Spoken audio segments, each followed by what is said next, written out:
LA This Week.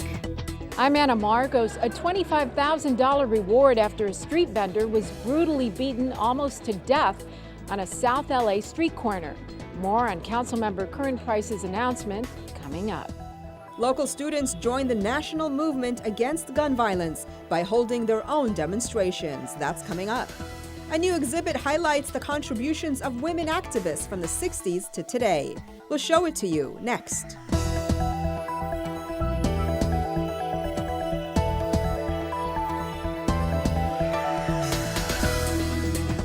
Hello and welcome to LA This Week. Thanks for joining us. I'm Yana Kay.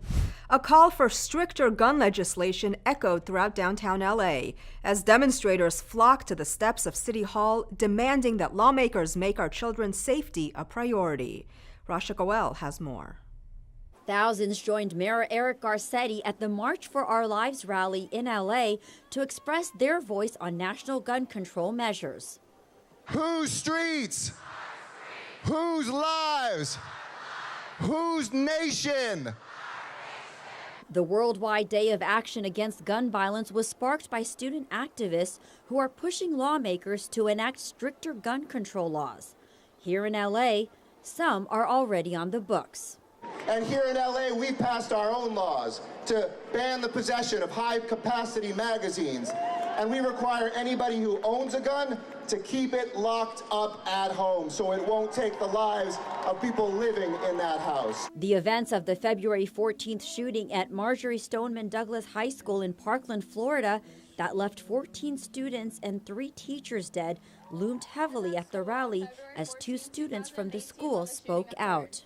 We should be going to school to get an education and a future and not wondering if we are ever going to see that future. Students here in Los Angeles also shared their thoughts. I lost my brother to gun violence, and this is one of the biggest reasons why I am here. People who shouldn't have guns shouldn't be easily able to get one. Guns are dangerous weapons that shouldn't be handed out like toys. Children are dying.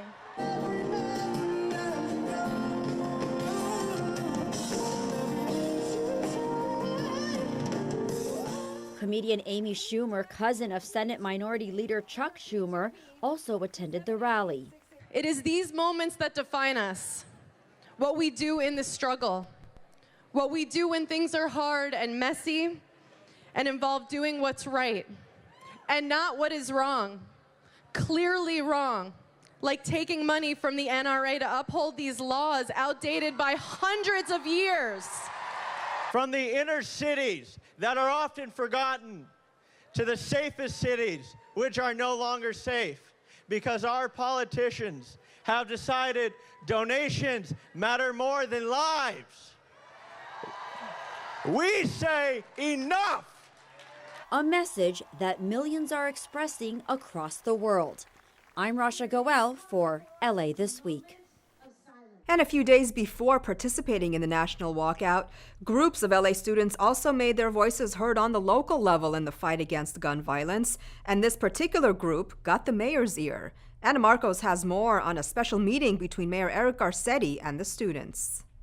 These 19 student leaders come from high schools all over LA. Now they're leading the charge on gun violence and safety in their schools as they meet face-to-face with Mayor Eric Garcetti. This in the wake of the Parkland, Florida school shooting, which left 17 people dead. We're the people who are actually in the schools, the people who are actually affected by these shootings that happened in Parkland. Right? It's not just contained to Parkland. It can happen anywhere. The students spoke with Garcetti about how they experience gun violence in their communities and schools, about the need to give students a voice, and about possible solutions. First and foremost, I want to say we do not want to arm teachers. Do not think that's a good idea. I don't think more guns is the answer here. I think that we need more counselors on campus that reach out to students who may be at risk. Being kind goes a long way. And I think that us as students, I can speak for all of us in saying that we recognize the importance of just lending a helping hand or just speaking to someone who you've never spoken to before, and how those small things can have a large impact. Legislation that's tops on their list, universal background checks, and the banning of assault weapons and bump stocks. One student even issued Mayor Garcetti a special challenge. I heard a challenge and a good one today. What can we do? We've done it on the drought. We've done it on human trafficking. We've done campaigns on a number of things. We don't have a citywide campaign that is specifically about gun violence these days. So I take that challenge and I embrace it. We're not going to let this just be a sensationalized news story. We're not just going to let this be a one-time moment. This is a movement.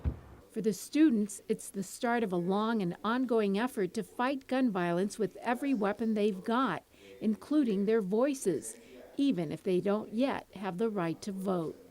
I'm Anna Marcos for LA This Week. Over in Studio City, even more demonstrations from a small but feisty group of students as they stood up against gun violence. Gil Reyes shows us. Middle school children and their parents hit the streets demanding tougher gun laws. Even though we can't vote yet, we stand with the Parkland kids, and I think this is our way to have a voice. And gun violence, I believe, is epidemic in this country, and if we can do anything to stop it, then that's what we're going to do. This protest in Studio City was in response to the deadly school shooting in Parkland, Florida. So far this year, at least 14 campus shootings have erupted nationwide. And every time the country is shocked, we mourn, we grieve, and as a country we do nothing to act to change this. And these students are fed up. They're going to school every single day and they're saying it's the adults' obligation to keep us safe. And they're right. Studio City Councilman Paul Curren, author of the city's Safe Storage Gun Law, joined the group. Curren's local law requires unused firearms at home to be locked up or disabled with trigger locks. Gun control advocates want tougher national laws, like a federal ban on high-capacity ammunition magazines, such as the ones used in Florida. I think it's really important for our children to learn to be active members of our democratic society. So it's really important for them to be out here and standing up for what they believe in. They'll be voters one day.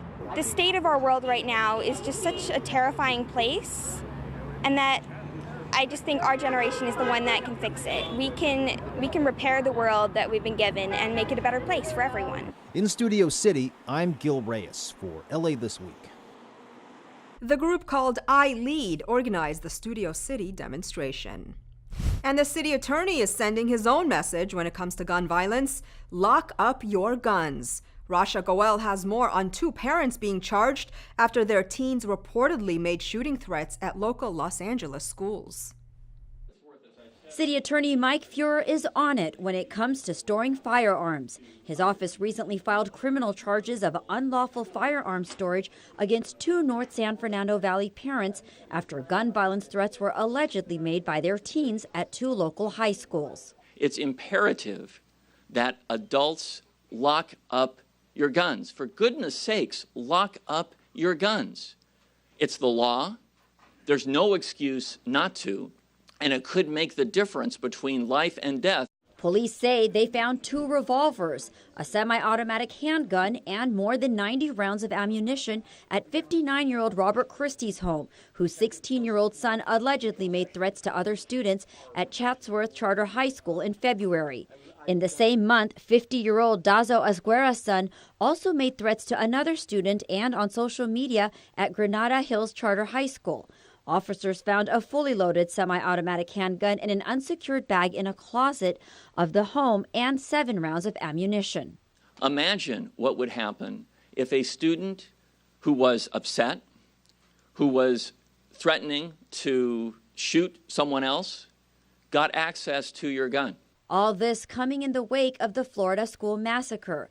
LA officials are keen on investigating school safety threats and are asking parents and kids to report threats to the school police. We will follow up on all of our threats. And any threat that has the potential where a firearm's involved, or we have information that a firearm may be present at the home of a student or an adult where they're staying at, our detectives will aggressively follow up, and we will pay a visit, and we will ensure that our young people, our students, do not have access to the weapons. The parents in these cases face a charge of a maximum penalty of 6 months in jail and a $1,000 fine.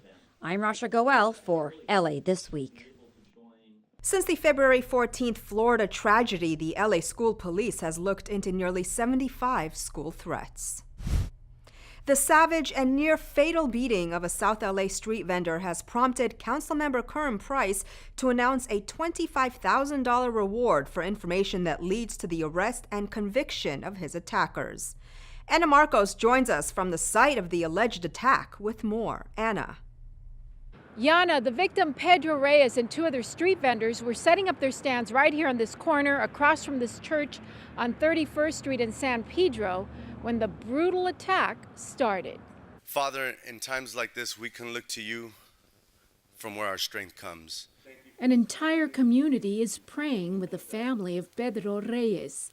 Surveillance video shows a group of men, both on foot and in 2 cars, approached Reyes and 2 other vendors in the early morning hours as they set up shop. As the vendors were attacked, Reyes tried to run, but got chased down and beaten up again. The alleged attackers, several men and 1 woman, took off with an undisclosed amount of cash.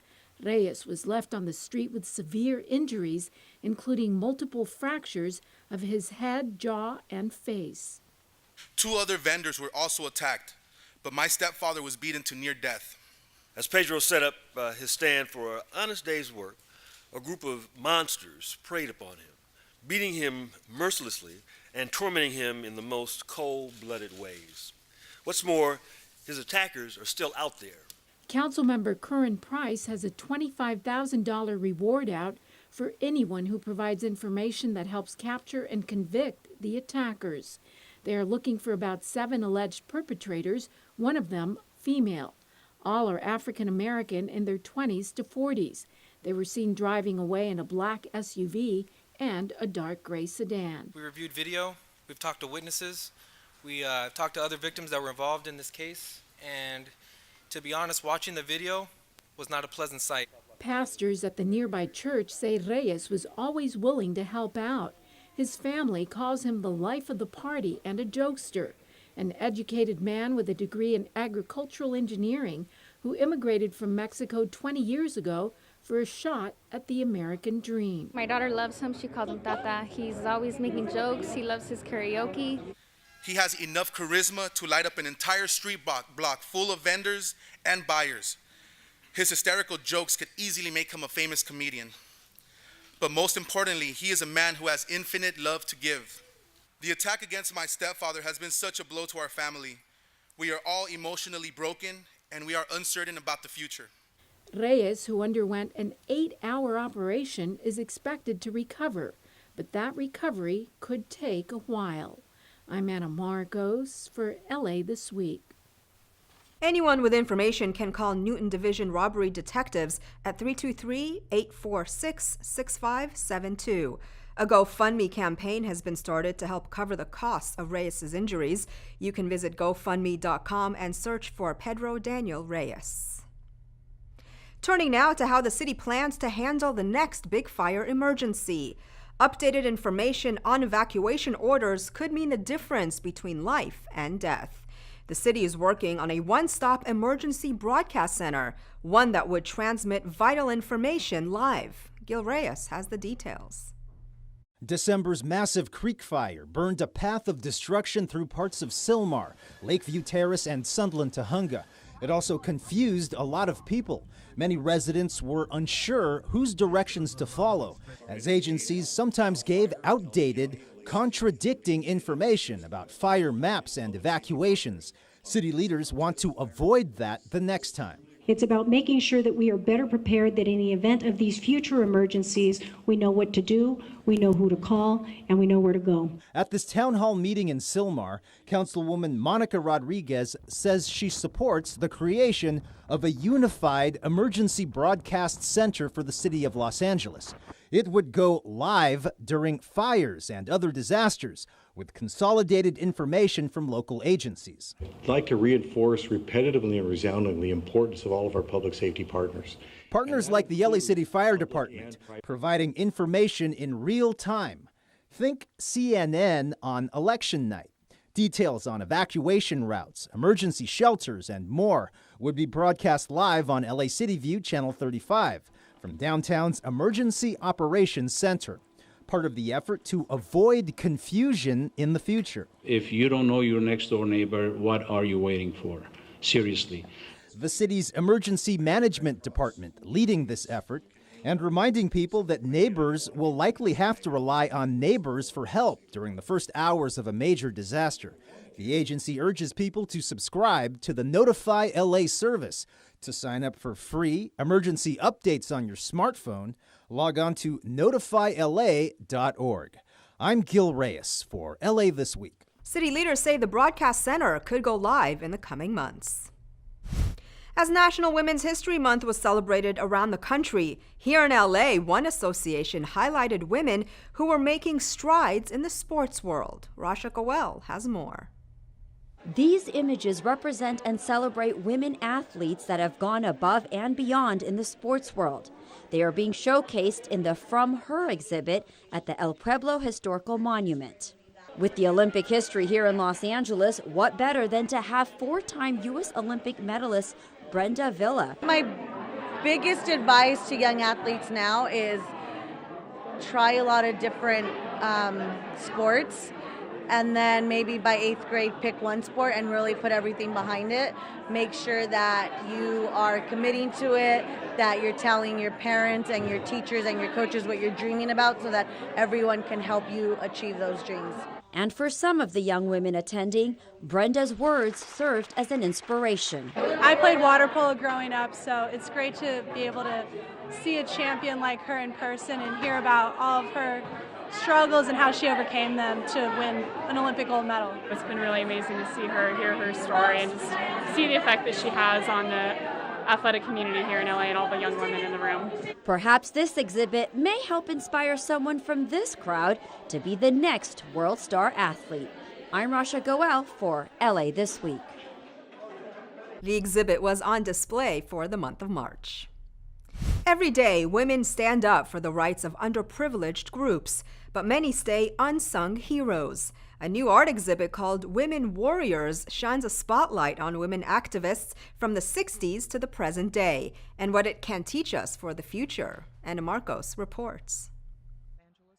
1968, a time of mass Chicano student protests. In fact, those times brought the first big push for Mexican Americans in the fight for civil rights and equal education, as thousands of students walked out to protest the quality of education in their East LA schools.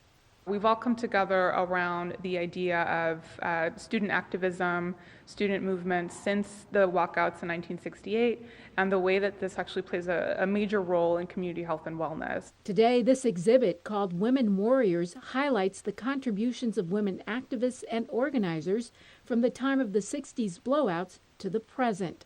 For many of the organizers here, the time is ripe for yet more activism and change. So it's really important through this exhibition for people to reflect, see themselves in the exhibition, in their photographs, in the art, but also see what they can do and move on to a better future and how they can be part of that change. The exhibit is a joint effort by Mujeres de Maíz, Self-Help Graphics and Art, Inner City Struggle, and the California Endowment. We invite parents, families, teachers, children to come out and learn about these women and learn about the history and why it is important to remain active and advocate for those things that we really need in our communities today. The exhibit runs through May 30th and will include talks, panels, movie screenings, and intergenerational conversations with women who took part in the 60s blowouts. I'm Ana Marcos for LA This Week. The exhibit and all the programs are free. For more information, visit the websites on your screen. Well, it's a message of renewal and new birth. And now the Iranian New Year of Nowruz has hit the streets on Skid Row. Ana Marcos has more on a Nowruz celebration at the Midnight Mission. A little Iranian music makes the perfect backdrop for a luscious Iranian feast. And things are definitely taking on a Middle Eastern flavor at the Midnight Mission as Iranian American volunteers come to help celebrate Nowruz, the Iranian New Year here. A committee of Iranian American people started this event 7 years ago to bring that same spirit of hope and renewal that embodies Nowruz here to Skid Row, to give back. And the whole thing is, in our New Year, we want to go and help people around us, bring a smile to their face. And along with the Nowruz message of springtime, hope, and renewal come new clothes. The volunteers have raised more than $100,000 to help feed and clothe visitors to the homeless shelter. Midnight Mission is helping people, so we have arranged this to help people, feed people, and donate clothing. So it's time to eat on and enjoy the music and the dancing. Especially at a time when our nation is so divided, to come together and share a special celebration like this has been, it's been a beautiful thing. Because everyone needs a little springtime in their step. I'm Anna Marcos for LA This Week. The Midnight Mission has 300 beds and serves some 2,000 meals a day. The LA City Council takes steps to address our homeless crisis. One city council member wants to put the brakes on parking meters that unfairly overcharge drivers, and city leaders celebrate the Persian New Year. All these stories in Citybeat. The Los Angeles City Council approved a proposal that seeks a workable emergency strategy to provide shelter for every homeless person in the city, which at last count numbered more than 34,000 people.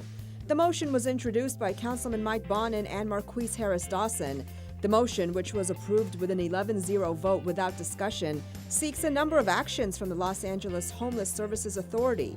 With city assistance, the authority is asked to provide several comprehensive reports, including the framework for an emergency response homeless plan, outlining what steps and what funds would be required to provide an alternative to homeless encampments for 100% of the homeless population by the end of the year. Meanwhile, the City Council approved the 222 resolution, pledging 222 new units of supportive housing be built in all 15 council districts, funded by Prop HHH, for a total of at least 3,330 citywide supportive housing units. Council members Jose Huizar and Paul Koretz led the Los Angeles City Council in presenting a resolution celebrating Nowruz, the Persian New Year for 2018. Nowruz literally means new day and begins on the first day of spring at the moment of the equinox. On hand was Mayor Garcetti, City Controller Galperin, and other city-state leaders and community groups. Nowruz is celebrated all over the United States, from San Francisco to New York. This year, we proudly acknowledge and support the Iranian American youth, who are the focus of this year's Nowruz celebration. We want to remind them that their hopes and dreams are our hopes and dreams. And if their hardworking parents are any indication, we expect the youth will thrive as they create their own versions of the American dream. To prevent residents from being charged to park after the posted hours of operation, the City Council also voted unanimously to support Councilmember Bob Blumenfield's measure to change the default setting on parking meters. Currently, when someone uses a credit card at a parking meter in LA, it automatically defaults to charge for the maximum time limit. Blumenfield says the city's policy has resulted in drivers unfairly being charged for more meter time than necessary at the end of meter operating hours. Blumenfield's motion specifically instructed the Los Angeles Department of Transportation to implement a policy of setting parking meters so that at the end of the day, customers will be charged only for the time remaining within parking meters' posted hours of operation. An annual conference is helping teach young ladies how to become more empowered and reach for the sky. Rasha Goel has more.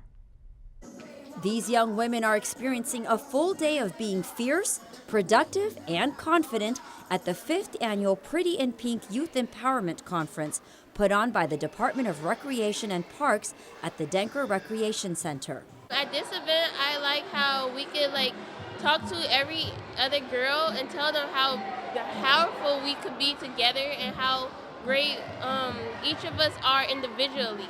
The conference is for girls 8 to 17 years old and includes various workshops which teach these young ladies how to feel empowered. This program was put on for the girls, so pretty much that we can encourage them, build their self-esteem, have them look up to the women that come out. We have guest speakers, we have LAPD involved, we have a lot of other people that came in and joined us. And over the years, the event has gained momentum and has grown to 200 attendees. Among the topics for discussion was bullying. I think they're very positive. They're aware of the right things to do, and obviously to come forward and speak to an adult about it, but they've been really positive. This event focused on self-awareness and goal setting, but overall, Denker Recreation Center has been a go-to place for some of these young ladies. I like the surroundings, like the environment. Everyone is so welcoming and everyone is just friendly. A place where the sky is the limit no matter where you come from, and your voice is heard. I'm Rasha Goel for LA This Week. Councilman Marquise Harris Dawson also attended the event to celebrate the power of these young women. A community art walk highlights the unique flavor of the neighborhood. If you're a foodie, you won't want to miss this culinary event. And check out the works of some local artists during an arts and crafts fair. All this in this week's Things to Do. Come support your local community during the East LA Art Walk. There'll be plenty of art, music, and food, all sponsored by the small business owners of the First Street Corridor. Check out some community bands who'll be rocking the stage, while local artists will be showing off their art. And you never know, maybe you'll go home with one of their unique pieces. So bring the whole family and enjoy the local flavor of your neighborhood. The Art Walk takes place April 8th at 10 a.m., located at 3501 East 1st Street. A Comic-Con for foodies. This two-day shopping and educational event offers attendees the chance to meet culinary purveyors, purchase the newest food trends, and experience cuisines from hand-selected vendors, including food artisans, kitchen gadgets, local chefs, food trucks, craft breweries, wineries, and more. FoodieCon delivers everything your palate desires, all under one roof, and all in one fun-filled weekend. It all takes place April 7th through the 8th at the Magic Box at the Reef. For more, visit foodiecon.org. The Barnsdall Art and Craft Fair is free and a wonderful way to enjoy art with friends and family. Join in for a day of fun as you support local artists. Bring mom or surprise her with art for Mother's Day and enjoy lunch and tasty treats from local restaurants. The Barnsdall Art and Craft Fair showcases diverse work from the Art Center students and faculty, including handcrafted jewelry, ceramics, cards, prints, paintings, drawings, and photography. You're sure to be inspired and find the ultimate piece for your taste and budget. Come browse work from local artisans and find the perfect Mother's Day gift. It all takes place April 8th from 10 a.m. to 4 p.m. at Barnsdall Park, located at 4800 Hollywood Boulevard. And that's a look at some things to do. Well, that's going to do it for this edition. I'm Yana Kane from all of us here at LA This Week. Thanks for joining us. A reminder that you can catch us online at lacityview.org. You can also follow and like us on Facebook. We'll see you back here next week for more of LA This Week.